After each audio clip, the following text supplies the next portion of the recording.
every day and night. Hello, welcome to another episode of Constitutionalist Podcast. I am your host, Joseph M. Leonard. That's Leonard. It looks French. It's not. It's Leonard without an O. Thank you for tuning in. As Graham Norton used to say on his show, let's get on with the show! Warning. This episode contains some audio and or video glitches. It was not your equipment. Joining me today is John Zachary. Welcome to the show, John. Well, thank you. Thanks for having me on. I'm great to be here.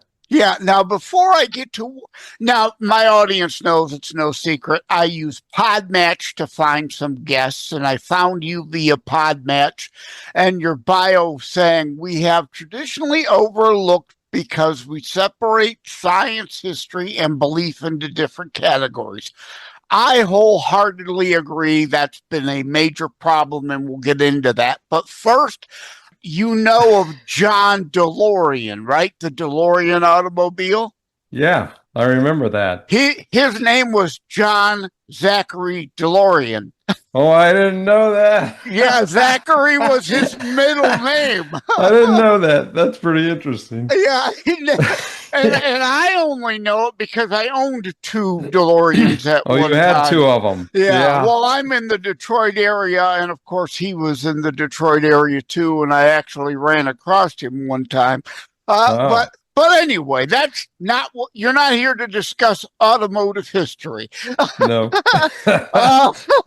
So the usual first real question is, where were you born and raised? Where are you now? What significant places you may have been between, and that, how much time can you share with our listeners how much time you spent in prison for what?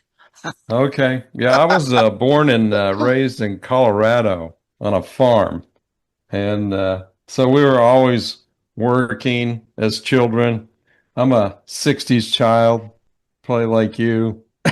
So when I got out of high school, I didn't go to college. I traveled, I actually hitchhiked, and I traveled to Israel. I lived in a kibbutz. I don't know, you know what a kibbutz is? I've heard the term, but no, offhand, I don't. Yeah, it's like a commune. So when the okay, it's a commune, a farming commune. And so when Jewish people started returning to Israel, they first came like in groups, and they would live on these farms, work together. They raised their children as a group. That was what was unique about them. And it's kind of like a communal thing. Hey, if it's done by choice, there's nothing wrong with that. Worldly communism is a problem when it's done by force at the barrel of a gun. But a biblical community is free will. People choosing voluntarily to do that, there's not a problem. Yeah. Go on. I'm sorry. So I stayed in Israel about a half a year. I went and toured all the sites. Okay. I would go to Qumran, and I would hike into the caves, actually. Ooh, and, cool. I would see the tourists come. They would get off the bus, take a 10-minute tour, and leave. And I was there a couple, 2-3 hours taking pictures of them. And I was in a cave. And so it was pretty interesting. Then I came back. All right. Well, my audience knows I can't pass the joke, so I got to tease you. Some would dare say you're living in a cave. You're living in the dark. But I'm bummed. It's a joke. It's a joke, people. It's a joke. It's just a joke. Okay. My cave is lined with marble, though.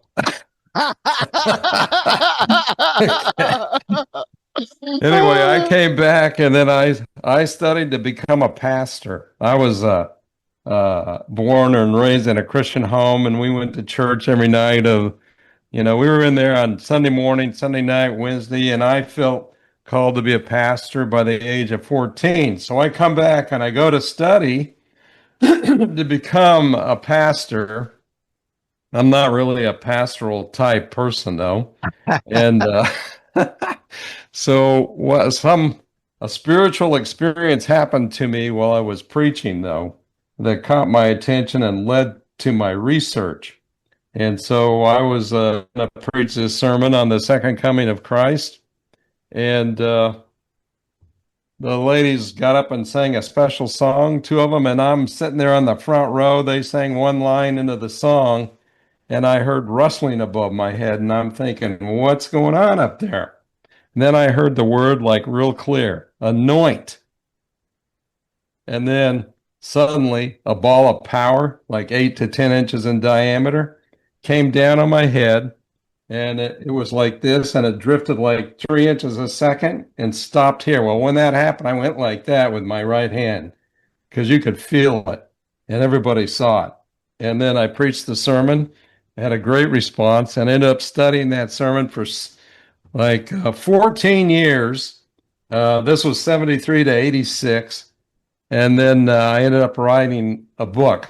So since that time, so I've lived in Israel, in Oklahoma City area, where I went to college. I got 2 degrees there. Grew up in Colorado. I moved to Denver, started working aerospace as a technical writer. They closed that down. I went to California because they were having trouble. I led or supervised the technical writing group there. And then I went into reliability engineering. So I'm very advanced at doing calculations and that's what I use in my research of the Bible. It's like a engineering analysis of the Bible as a scientific document, you might say. Believe that or not. And then we moved to Florida. Currently, we live in Florida because we retired. So there's a lot went on across 50 years to write this book. And it's not just the first book. It keeps getting better. I wrote the first one and I only knew 2 things at that time. Now I know multitudes of them. And we'll talk about that in a little bit, I guess. Yeah. Couple things. Again, you triggered in a good way, not an emotional, hysteric snowflake way. Another joke. Yeah. A church near me had a sign out said celebrating our pastor, or no, we heart our pastor. Oh, okay, yeah. And there was an event. So I went in and said, why is he leaving? And of course, they looked at me funny because they didn't understand I was setting up a joke, which is if he was staying, he'd be a presenter, not a pastor, right? Yeah. Yeah. Fun with language. There you go. That's good. You like to laugh? Well, you got me. I tell jokes all the time. That's good. And I joke with guests a lot about, the tongue-in-cheek, how much time did you spend in prison for what? But the reality is that relates to the subject matter we're talking, because some don't even realize the original Holy Roman Catholic Church to this day still runs spatial telescopes for space exploration and has commissioned science over the years to, as you're talking, not to prove the Bible, that they go hand in hand, one and the same.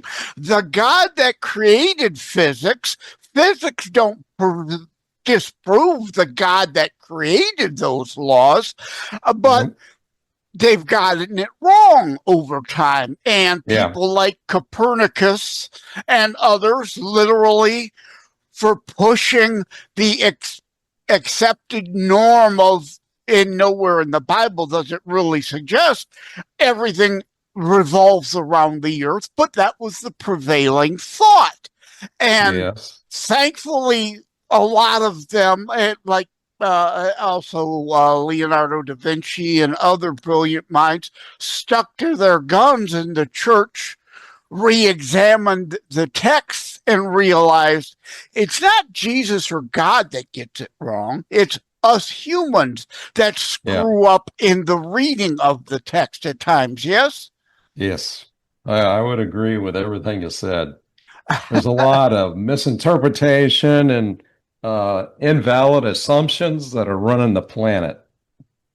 And they teach them in the universities, and they should be challenged. That's what I do. Yep. So, yeah, and also, I have a friend, Pastor Richard Clark Dietering, who's also does archaeological work. So, Yeah, I wish I could introduce the two of you because it sounds like yeah, the two of you do similar things. Again, yeah.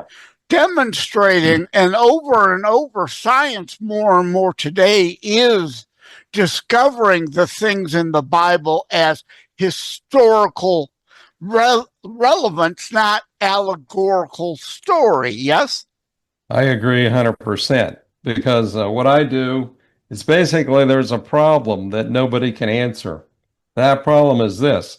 Can you tell me, anybody tell me what will happen on July 11 in the year 2691, more than 600 years in the future? Can you do that?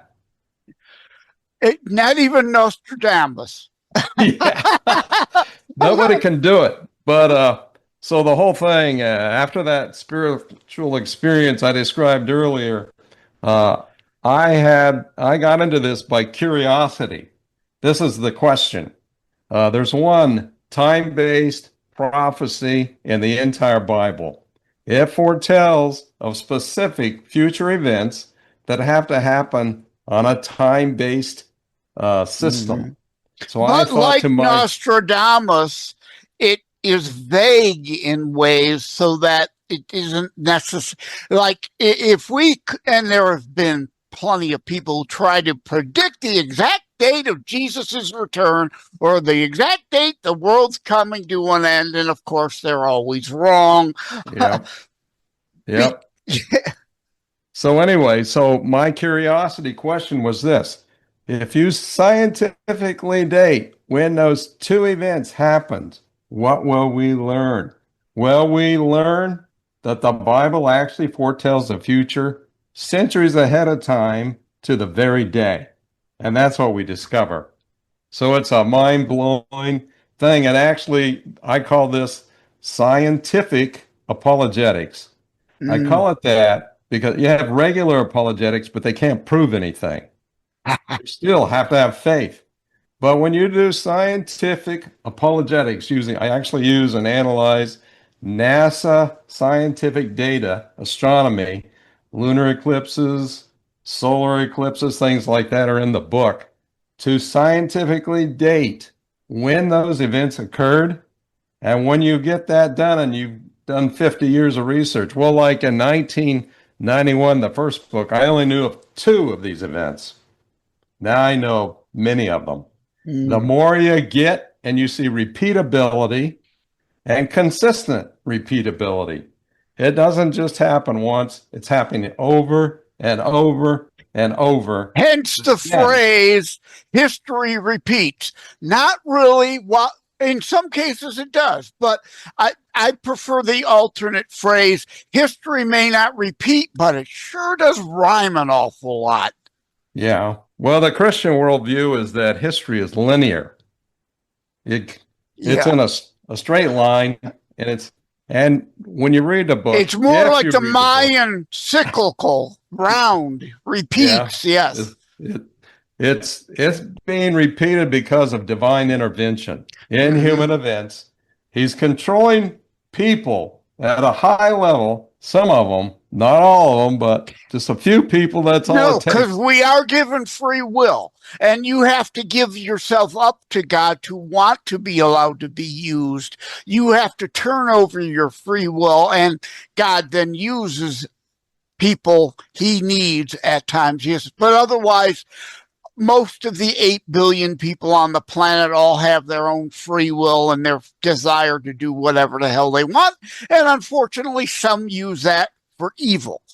Go on. Yeah. Sorry. Well, a good example of what you just said, free will, but you wanted to do it, but it was an act of God. Because one of the foretold events is the destruction of Herod's temple in AD 70. Okay. It happened on an exact date. And the two people that set it on fire, two Roman soldiers. One of them grabbed a firebrand, the other one lifting him up to the window and he threw it in, and that was it. And when that temple burned down, that was the will of the Creator, because it actually validates, you can say it supports or tends to. If you read the reviews on Amazon, a lot of those people are reading it and they're saying science actually validates the resurrection of Jesus. Yeah. Now, Well, that's the story Go ahead. Yeah, that's the story that immediately came to my mind when you're talking proofs and validations of future prophecy. That's why, to me, I speak out about anti-Semitism a lot. Yeah. People who want to blame Jews for Christ's death. No. It was God's will. God True. ordained it. God prophesied it. It had to happen for Jesus to prove he was the Christ and die to be resurrected. So to blame Pilate or the few Jews or those calling for Barabbas, any of them, is to blame God, because they were playing a part in the prophecy that God ordained. So to blame any class of people today for something 2,000 years ago is just plain stupid. And the other thing, it's just asinine. It's devoid of understanding God's will and biblical prophecy. And the other thing you said is what came before the term used that you're kind of referring here differently would be Bible code. Yes? Stay with us. We'll be right back. Every life is a story. Some just end too soon. Ryan's life unfolds through words on paper, dreams of youth, love discovered, and the challenges of growing up. He found purpose in love, joy in family, and meaning in every small moment. But even the strongest hearts can break, and sometimes life takes unexpected turns. Through laughter and loss, Ryan leaves behind something greater than memories, a lasting legacy. A short story, A Lasting Legacy, by Joseph M. Leonard. A moving reflection on life, love, and the stories we leave behind. Available on Amazon in ebook, paperback, and hardcover editions. By Joseph M. Leonard.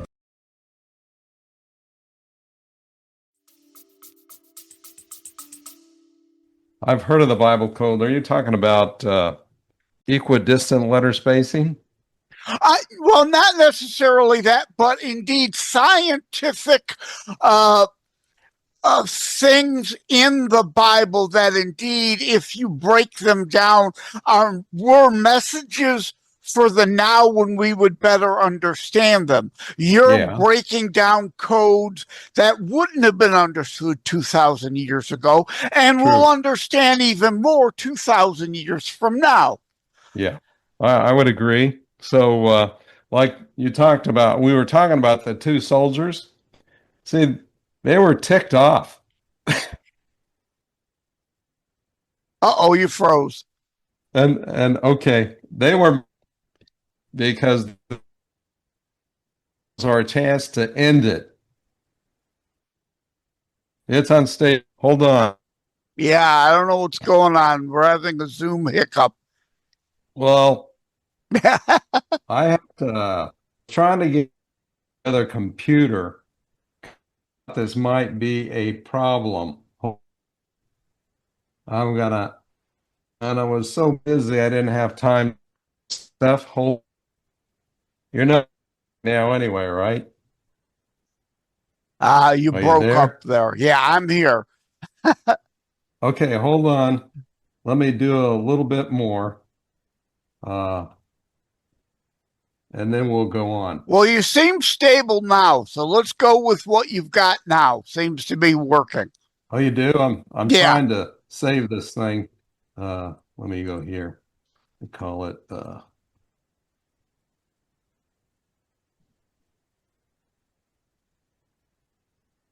okay, got rid of that one. Okay, so I'm stable again? Yes, yes. So anyway, but the two soldiers, two soldiers that burned down Herod's temple or set it on fire, they were ticked off. So it was their free will to burn it down. But they there did was it. there was a nudge. A nudge. They did it on the precise day that was foretold centuries earlier. So, in other words, this text, time-based predictive text, foretold of these future events that had to happen on an exact date. Okay, to do that, the only way to foretell the future, because none of us can do it, is a being that transcends the universe, space-time. Space and time have no control over the Creator, and He's intervening in human events all across history. So the destruction of Herod's temple is one of those events. And what it does is because in Herod's temple, they practiced the Old Testament sacrificial system. It was destroyed in this time-based matrix from the 70 weeks prophecy on the 14,000th day. Okay, well, the prophecy itself uses the numbers 7 and 70, but it's hiding 14,000 days when you do this deep analysis and scientifically date it. And the other thing, well, like the scientific date for Herod's temple, because we're using NASA scientific data, the confidence level, you can calculate it. The probability of us being misled by this data is 1 chance in 10 to the power of 66. Okay, getting hit by lightning twice on the same sunny day. Something like that, yeah. Because the probability of being misled would be like 1 chance in 1,000 billion. You got to say 1 billion 7 times. It's not a coincidence. Okay, now the other one was the decree to rebuild Jerusalem. It took me 20 years to figure out how to get the actual scientific date and prove it. And the confidence level was 10 to the power of 52. Very high. Now, if either of these days were off by even 1 day, you wouldn't find these 14,000 day sequences because they actually start with Moses, hidden in the earliest texts of the Bible until now. And then it begins again with Solomon's temple, Herod's temple. There's the same alignment with Ezekiel's temple. These are all control features saying God is intervening in human events to reveal what is true of the spiritual realm. It also reveals what's not true. People don't like that. Some people don't. Well, what comes to my mind, I meant to interject before, is God explains the Big Bang. The Big Bang coming from nothingness. The atheist thought, that's a belief pattern too, that something can come from nothing. Now the question, well, where did God come from? Well, that's above all our pay grades. But God can explain the Big Bang.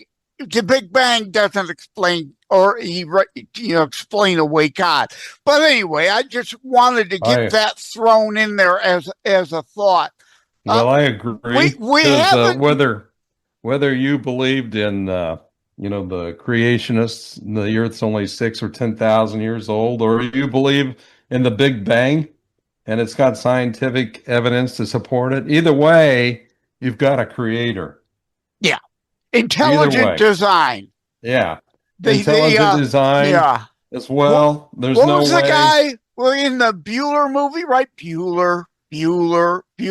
I can't think of his name. He did Expelled, No Intelligence Allowed. Ben the money guy. Ben Steinman or something like Ben Stein or so, yeah. He did Expelled No Intelligence Allowed documentary about creationism being removed from schools and indeed all the proofs of intelligent design.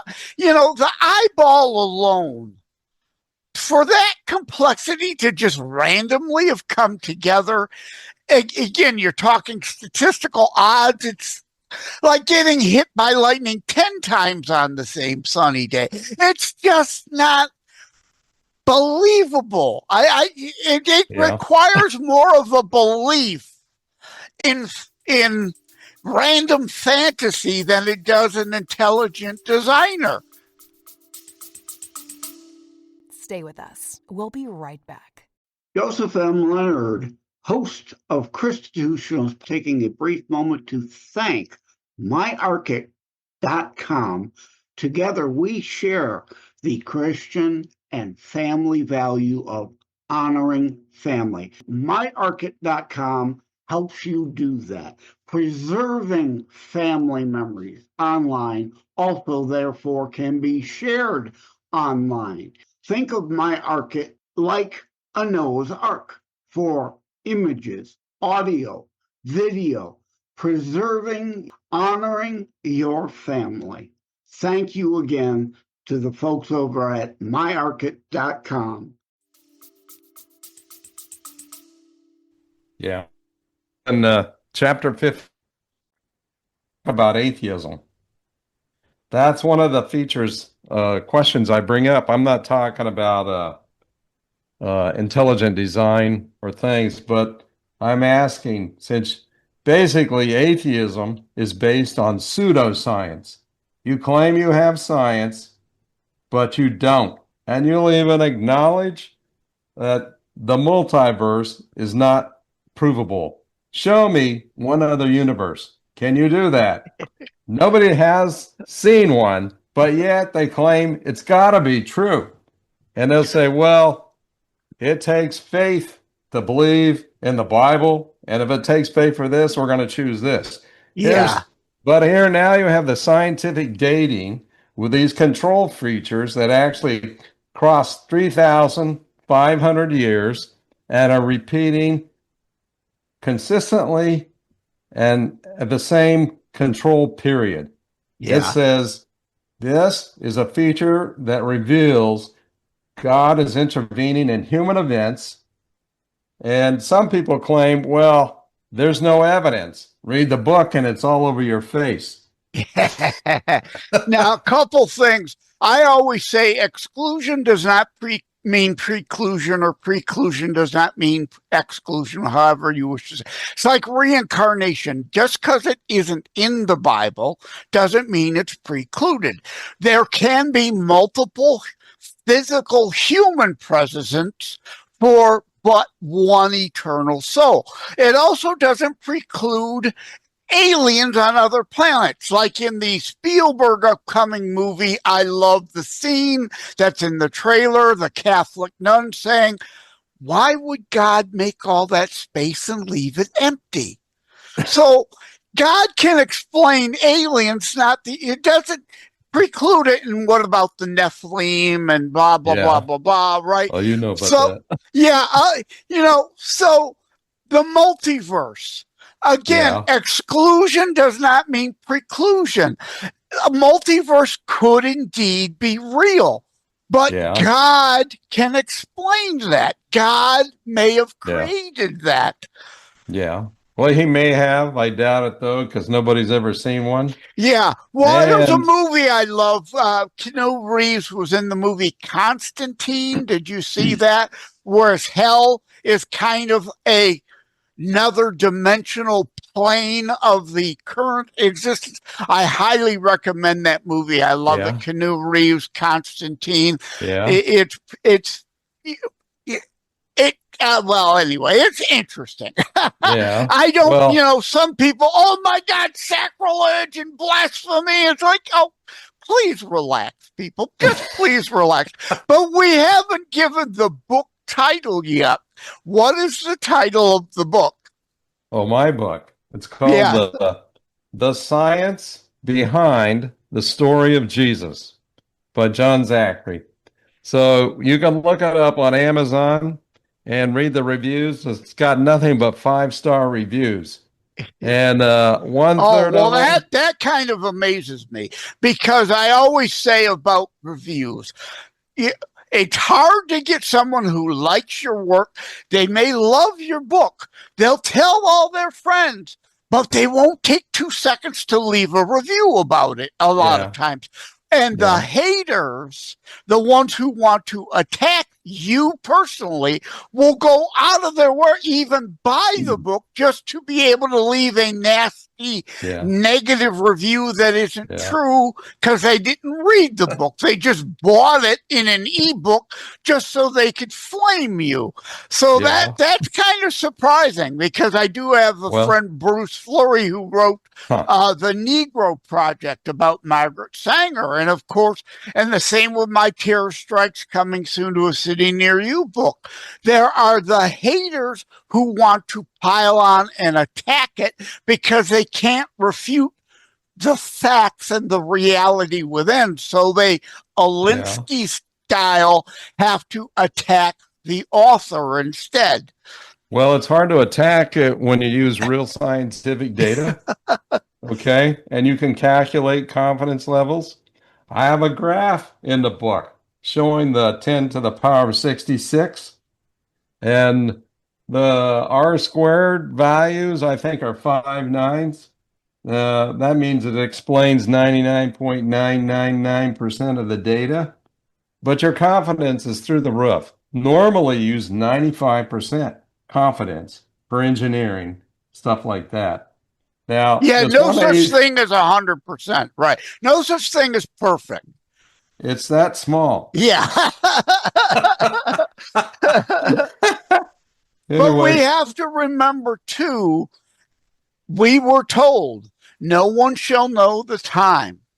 Yeah. Regarding later in Armageddon and the Christ's return. Yes. So there will be purposeful deceptions. And of course, the great deceiver is always looking to deceive. So we do have to bear those things in mind, that we are human, frail, flawed, and imperfect, and we can be wrong on something or another. But because we might discover something wrong and own up and admit to it, doesn't mean everything else is wrong. Yes? Yeah. Well, that's true. I think, the reason people haven't given me a bad review, but if you look in it, it's all based on logic and real scientific data. So I'm using ancient Babylonian That's what the haters hate the most, though. The emotional snowflakes hate logic and reason and facts. Yeah, but how are you going to attack something if you calculate? You got a confidence level so high, it's through the roof. Here's real NASA scientific data. Here's the references. I also referenced Babylonian astronomy data, and so that if you're an astronomer in ancient history, you would observe a lunar or solar eclipse. You would say it happened in the year of this king, in this year, this month, this day. Okay, now that's all been lined out now, but they didn't know. They might say, well, there was a full total eclipse. It started at midnight or 2 in the morning or something like that, but they don't know the minute of it. So you go over to NASA and you get their scientific data and you get the precise date of that event, down to the minute even. Well, the people who have analyzed the astronomy say, even though it's thousands of years ago, it's within 1 hour of the event. That's your error rate. Okay, well, I'm just in the day, so that's close enough. Yeah. Well, you say it's close enough for government work. Exactly. You triggered another joke. You mentioned you mentioned lunar. So, in other words, you're admitting you're loony. But it's a joke. It's a joke, people. Can we please lighten up? Yeah, that's funny. You made me lose my train of thought. Well, anyway, the time has flown. I was going to say this. Oh, okay. in addition, okay, I'm relying on people who observe these events. They were there. But their opinion, because they're writing their opinion has to be backed up by the positions of the sun, the moon, and the earth. Once you have that backing up what they write, you know it's credible. So how are you going to argue against something like that? And that's just the way it is. Well, the only valid argument is, again, that we're all human, flawed, and frail, and there's no such thing as perfect. And we can be, it's like carbon dating.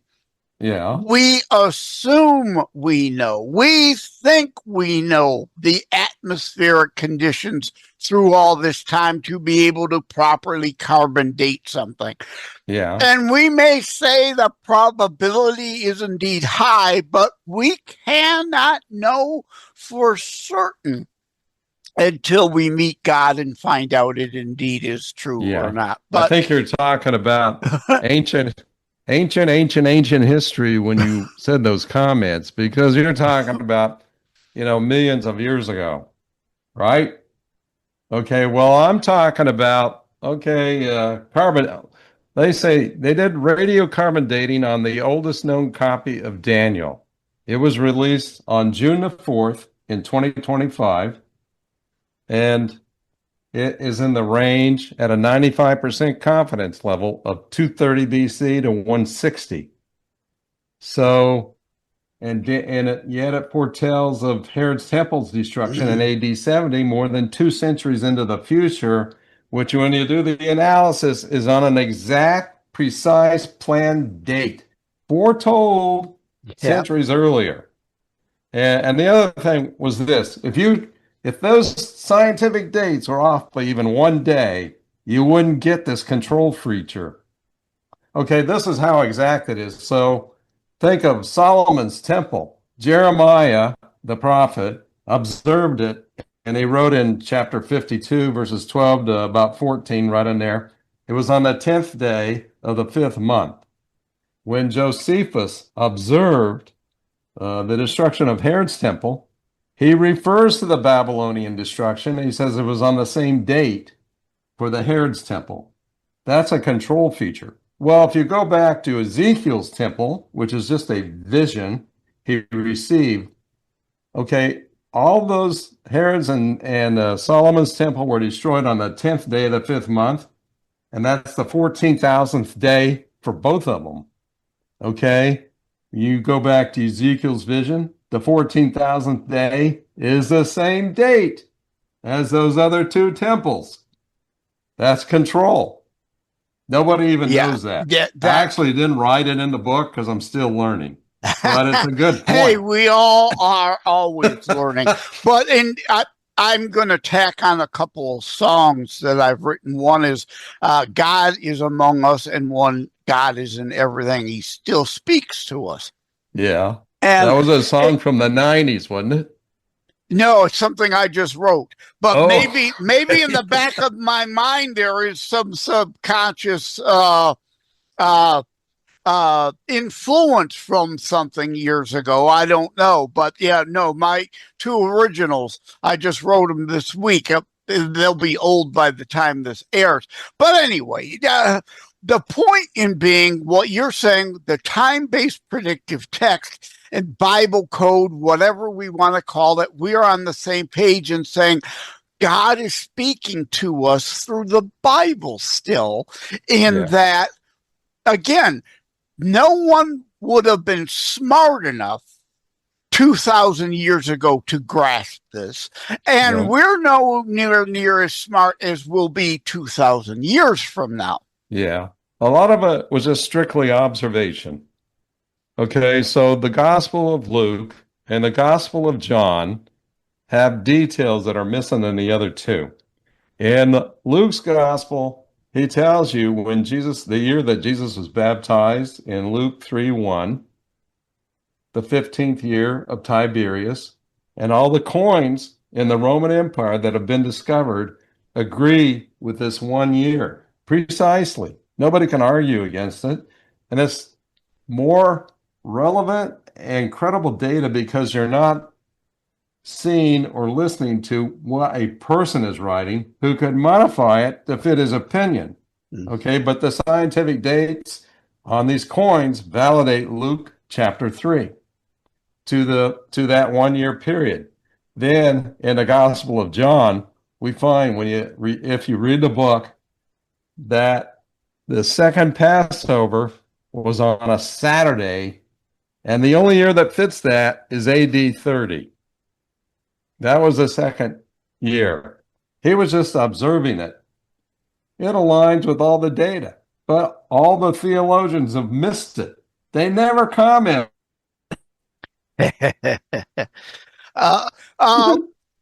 Well, time has flown. One, I've not said your name enough. Normally, I like to repeat the guest's name several times so it sinks in the listeners or viewer if you're viewing on behind-the-scenes video. Or for the 40-ish audio-only platforms, I've been speaking with John Zachary. Not John Zachary DeLorean. He's passed. Yeah. John Zachary, the author of, the title of the book again is? The Science Behind the Story of Jesus. Amen. And it only gets 5 stars. You can go read them. People are fascinated by the scientific dating because it makes sense. Nobody's refuted it yet. In fact, I said, if you don't like it, buy a copy, redline it, and send it to me so I can change to the correct worldview. Yeah, I get that. A piece I wrote on beforeitsnews.com harkens back to what I was saying about the reviews. If they can't refute your facts, they will want to Alinsky you personally attack you. I say that all the time about my online writings and my nonfiction books. If there's something in here you can refute, use your words, bring your proof, not your feelings. Yeah. And everyone's entitled to an opinion, but it matters if your opinion is reality-based or unicorn fart fantasy delusion-based. That's right? Good. That's so, correct. Yeah, I'm not perfect. If I get something wrong, refute me with logic, reason, and proof. If I'm wrong, I'll admit I'm wrong because I'm not filled with the sin of hubris. I can be wrong. Hubris. Prove me wrong, right? And I go into that in a couple of my constitutionalist politics books that's companion to this. It's not the sin of pride, it's hubris. It's pridefulness. Yeah. I should be proud of little Sally getting all A's. I should be proud of little Johnny hitting the walk-off home run at Little League. I should be proud of a day's job well done. It's hubris. That's the sin, to go into the boss and demand all these other people are worthless. They couldn't have done what I did. Fire them and give me their salary. There is a big difference there. Yeah. Yes? True.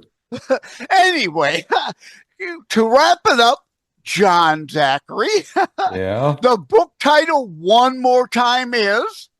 The Science Behind the Story of Jesus. Hold on just a minute. Oh, yeah.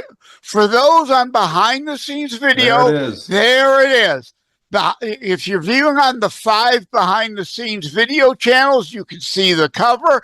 If you're on audio, you're just SOL. Yeah, that's why we say, that's why we vocalize it. And for the benefit of the transcript, also, we have to spell things out. Some people may read this episode in a transcript.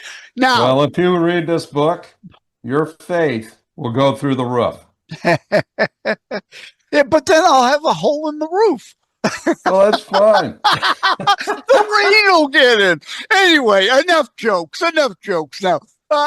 Do you have a website for people to find you? Oh, yeah. You can go to authorjohnzachary.com. John Zachary. Zachary, yes? Correct. Yep. Author, Dot- Author. Yeah. I write All books. right. Well, Zachary could Scientific. It's yeah. science, religion, interface, research, 50 years of study, and it's difficult to refute. I'm Yeah. still waiting on one. And since you can interpret and spell John different ways, there's one way to spell author, unless if you're talking foreign language. So Yeah. author, John with an H, John, Zachary, Yep. A's, no E in there, ZACHARY.com. So now we've done it for the benefit of the transcript. No one can screw it up. It'll be right there in black and white for them. Yep. Thank you, John Zachary. It was a great conversation. I love talking with you and joking with you. That was great. Take care. God bless. Have a good one. Hold up. I just wanted to pile on with some additional thoughts. I made a note, time, multiverse. Now, hopefully I'll remember to get this all out. But per our conversation, and the history may not repeat, but it sure does rhyme a lot. And while we as humans I'm going to hold up, right, my planner here, my calendar, we tend to experience and record time in a linear fashion. But as he stated, and I said, it's more like the Mayan calendar. Circular, flows, rolls back around. A perfect example of this I wanted to give, is the weather. Now, winter may not be exactly the same as the last winter and the winter before it, but we all know the seasons cycle and roll back around again. A perfect example of the concept of the Mayan circular rotating calendar rather than linear. Summers aren't exactly repetitive in history repeating the same as it was, but it rhymes. We know in our individual regions what we expect generally of the seasons, and there's give and take and some change. Sometimes they're better, sometimes they're worse. Might be rainier, might be drier from one season, and those even usually are a broader cycle. Anyway, all right. So time, moving on. Multiverse. Exclusion does not mean preclusion, or preclusion does not mean exclusion. Just because the Bible doesn't say there's a thing called the multiverse. There are dimensions, and there might even be interdimensional travel. Oh, that's not blasphemy. That's not heretical. God doesn't owe you all the answers on your time to your desires. It's on God's time and in God's plan. So because it doesn't say it, doesn't mean it can't be there. And we just don't understand it. It's above our pay grade. And I go back to the Constantine movie with Keanu Reeves. Rachel Weisz, I think, is it. I love that film. But again, there will be, blasphemy. It's heretical. Blah, blah, blah, blah, blah. Get over yourself.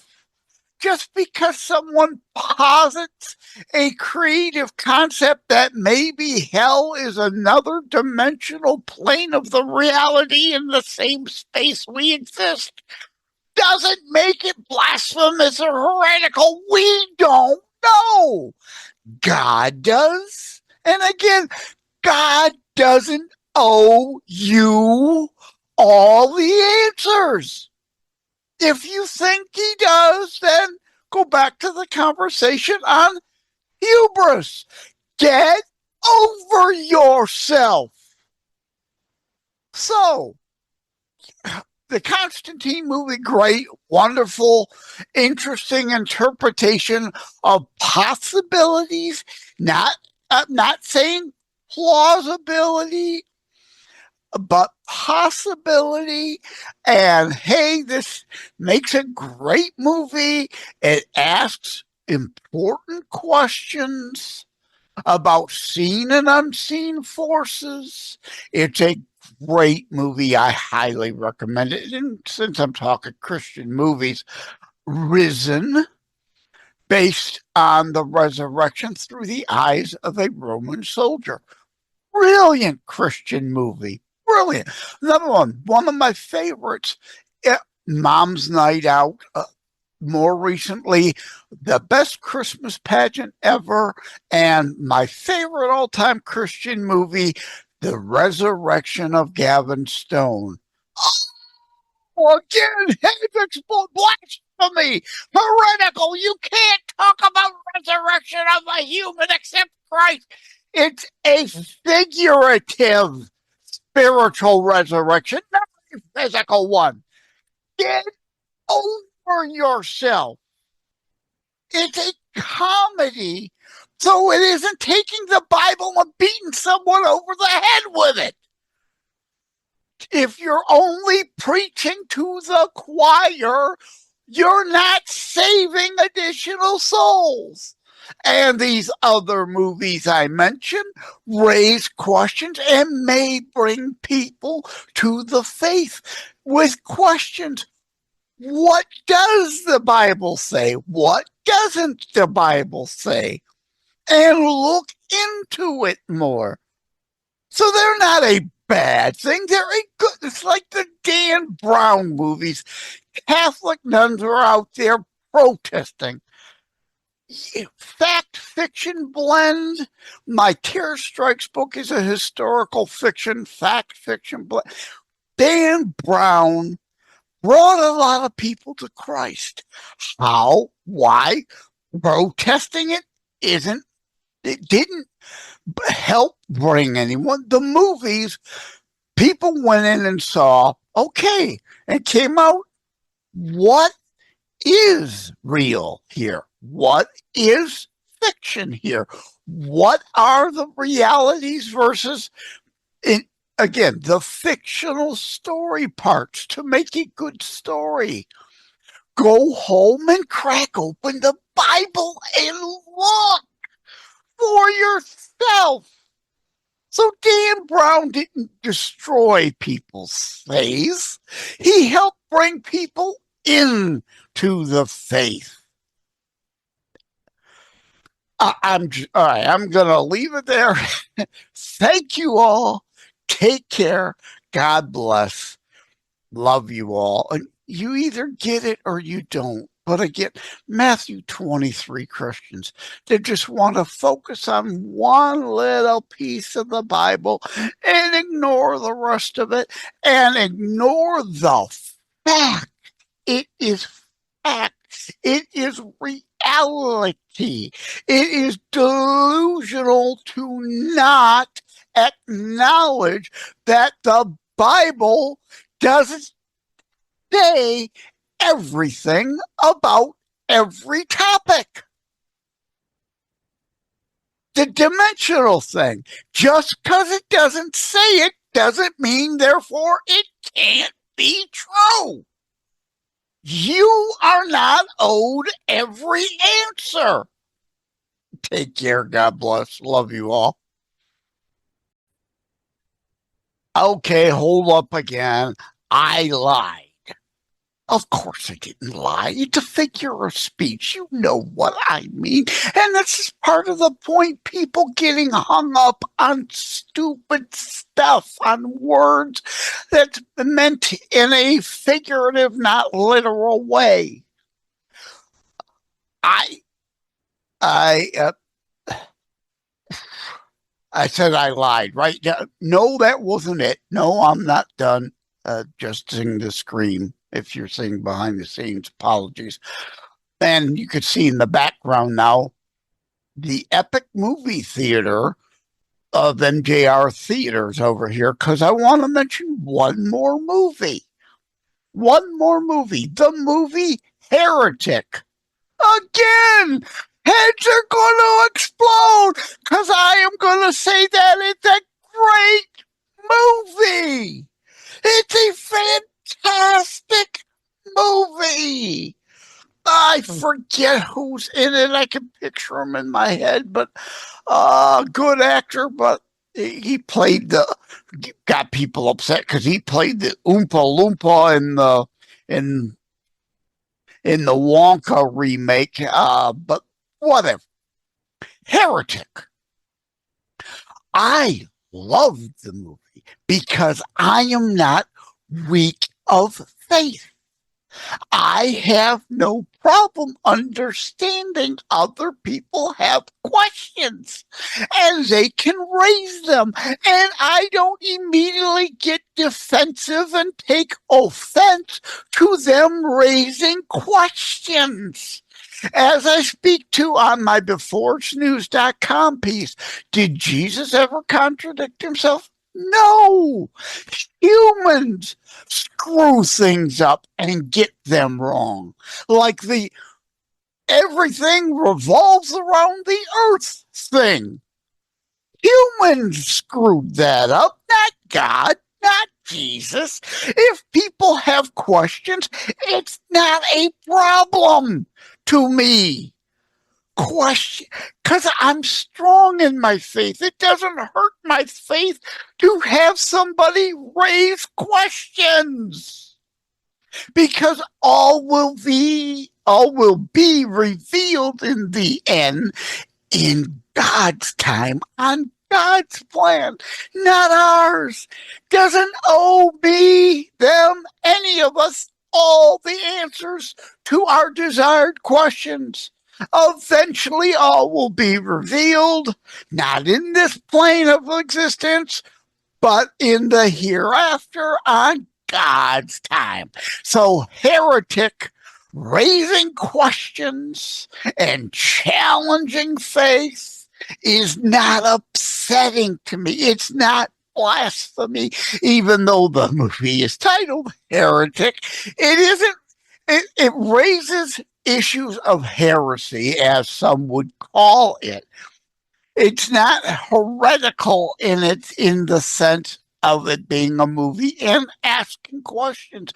Again, if it makes people leave the theater and pick up their Bible, what is in here? What is not in here? What is still an open question? And again, God doesn't owe you every answer. Period. Get over yourself. Hubris.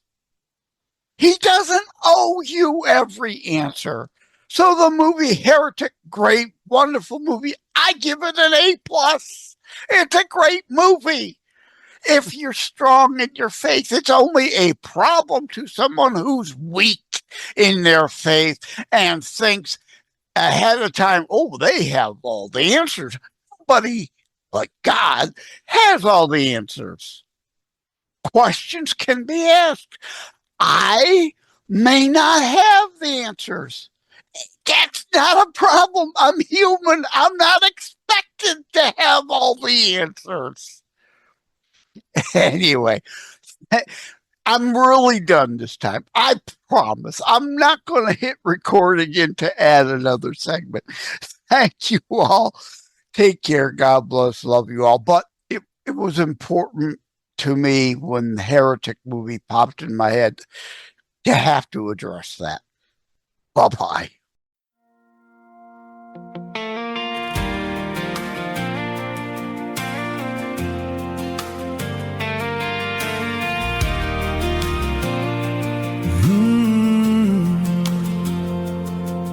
In the dust of my own mess, you still call my name.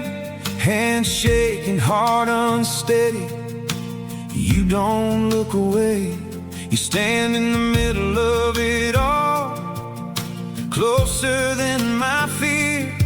I was lost in the crowd, then you drew me near. And every wall falls down when you step into the room.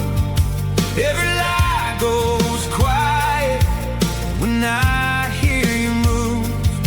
My soul leans in, my knees give way. I know who you are, I know what stays. God among us, God among us, you are here, you are here. God among us, God among us, hope comes alive right here. You are here, you are here, oh, you are here. You touch the broken table, you touch the bent and bruised. The morning finds the ashes and they bloom for you. You hold the names I can't say, you carry what I hide. When I'm too weak to stand up, you keep me alive. And every wall falls down when you step into the room. Every lie goes quiet when I hear you move. My soul leans in, my knees give way. I know who you are, I know what stays. God among us, God among us, you are here, you are here, you are here. God among us, God among us, hope comes alive right here. You are here, you are here, oh, you are here. Savior in the shadows, King with nail-scarred hands. You don't run from my ruins, you rebuild the land. Here in the ache, here in the blaze, I lift my voice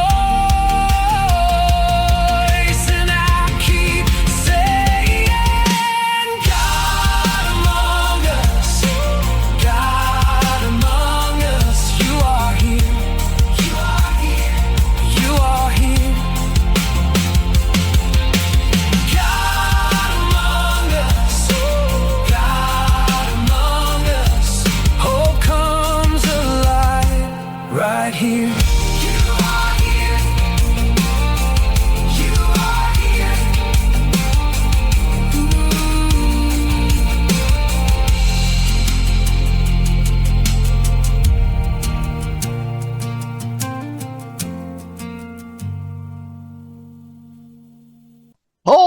Hold on, don't tune out just yet. Now, you've often seen shows doing ads. I've had some mid-show ads that have run, or at the end. Often at the end, it would be an ad for my own book. So does that really count? But, you know, podcast sponsorships, you've seen them. bunch of podcast people hawking products they probably have nothing to do with. Well, that's not the case with me. Now, I've got a couple partnership, sponsorship irons in the fire. These aren't paid that I'm giving you here. I am just giving you recommendations of a couple irons I have in the fire. A free shout out to, for one, Duncan. I'm going to hold up my How to Write a Book and Get It Published because I don't have a physical copy of my latest book, Roller Coasters, The Lifetime, because it is out on Amazon eKindle exclusive for only $1.99 because it's a short story, so I can keep your price down, or audiobook $4.99, inexpensive. So there it is, Kindle ebook cover. In it, I mention America Runs on Duncan, the slogan. They're a place I actually go to. I love the chocolate cream filled donuts, and a bit of a critique. You need to start making more of them, or make sure all the places actually have them. Most of the Duncans around me don't have them. I often have to settle for the vanilla cream filled, but you know, that's okay too at times. So I recommend Dunkin' Donuts. I do. I really do. There's something look at this. If you're looking behind the scenes video, you can see I'm not starving. I've got some extra weight on me. Dunkin' Donuts calories might be part of the reasons why. Everything in moderation. Just don't pig out on donuts all the time. Morning, noon, and night.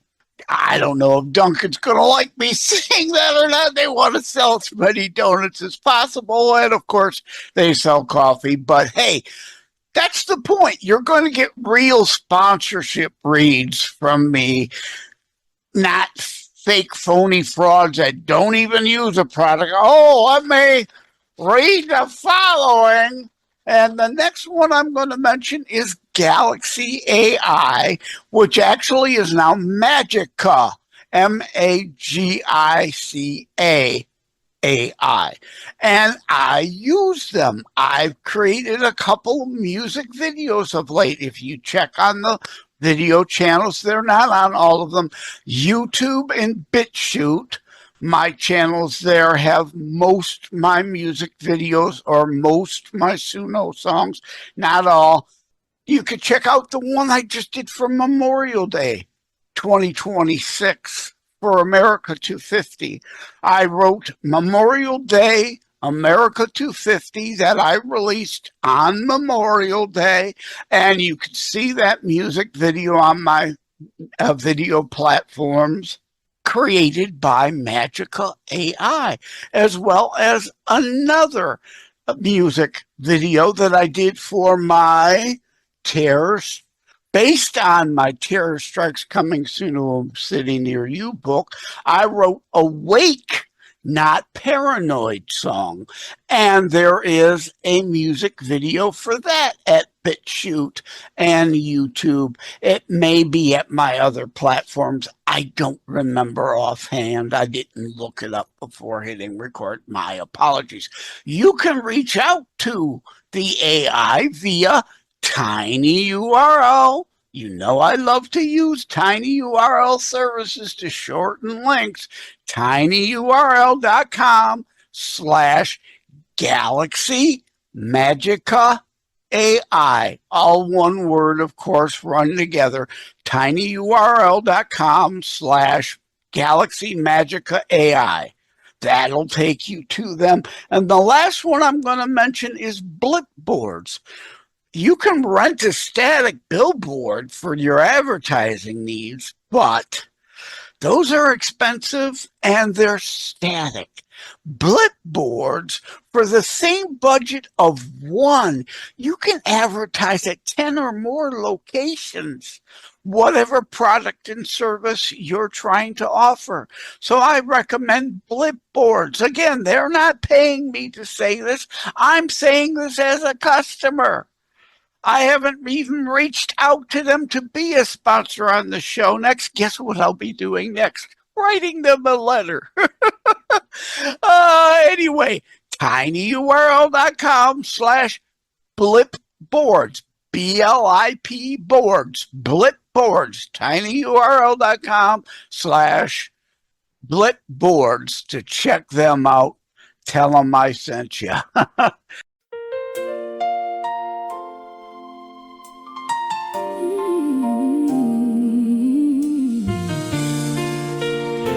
Does God still speak today? He is in everything, in every way.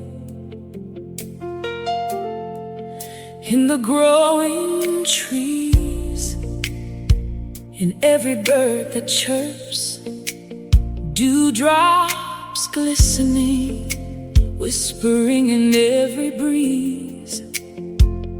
Those all his works. Real question is, are you listening?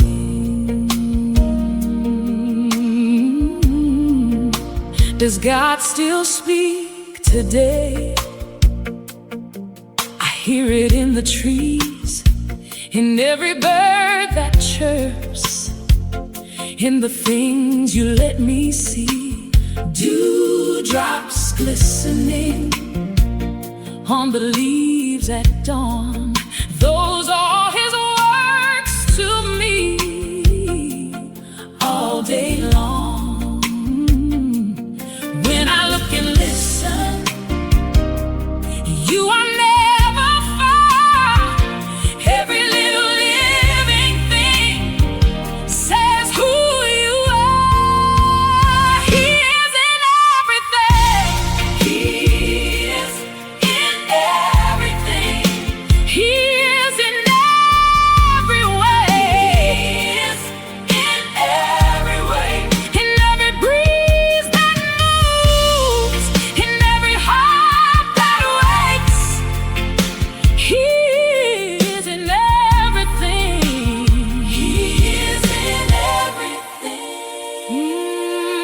In the growing trees, in the line of the sky, in the tiny sparrow cutting through the light. What I thought was small turns and speaks so loud. You are here around me now. You are here right now. When I look and listen, you are never far.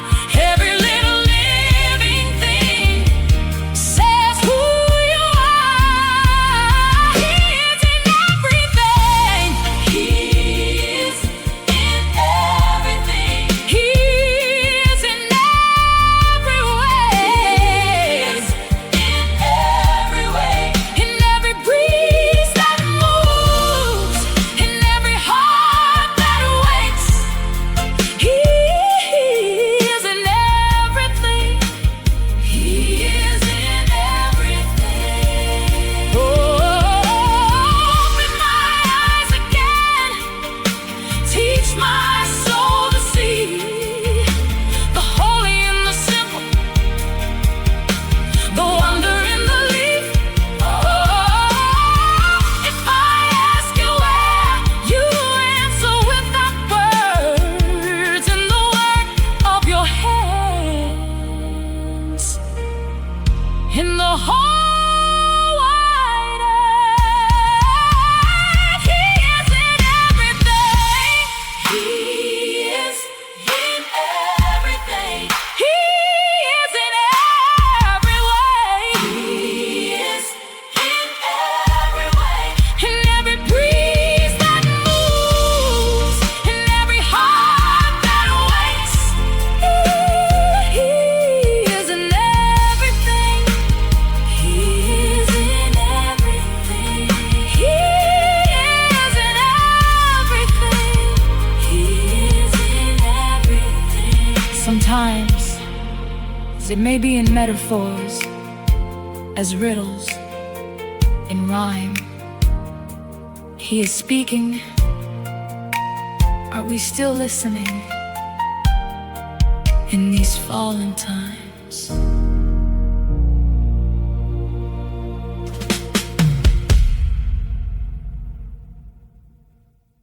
Welcome to Constitutionalist Politics 4, the latest chapter in the CTP journey. Yes, it's come fast on the heels of CTP 3, but this time there's a reason. The world hasn't slowed down, and neither have I. So much has happened since CTP 3, I couldn't wait until 2026. The conversations, the challenges, the turning points, they demanded a response now. Drawn from countless posts, articles, podcast episodes, and exclusive videos, CTP4 brings it all together, compact, sharp, and powerful. 10 chapters of insight you can dive into today. Shorter by design, packed with meaning, and offered at a special low cost, because truth and perspective shouldn't wait. Constitutionalist Politics 4, available now on Amazon Kindle ebook. Exclusive. Like and subscribe to Constitutionalist Politics Podcast and share episodes. We need your help. Thank you for having tuned into another Constitutionalist Podcast show. I really appreciate that you stopped by. Again, please like, share, subscribe. We need you to help spread the Constitutionalist movement. Thank you again. Take care. God bless. Love you all. Stand up for what is right. Loves God and shares his message every day and night. Believes in freedom and making his voice heard. Sharing his message over all the earth. God loves the children for all the stand strong and God bless you.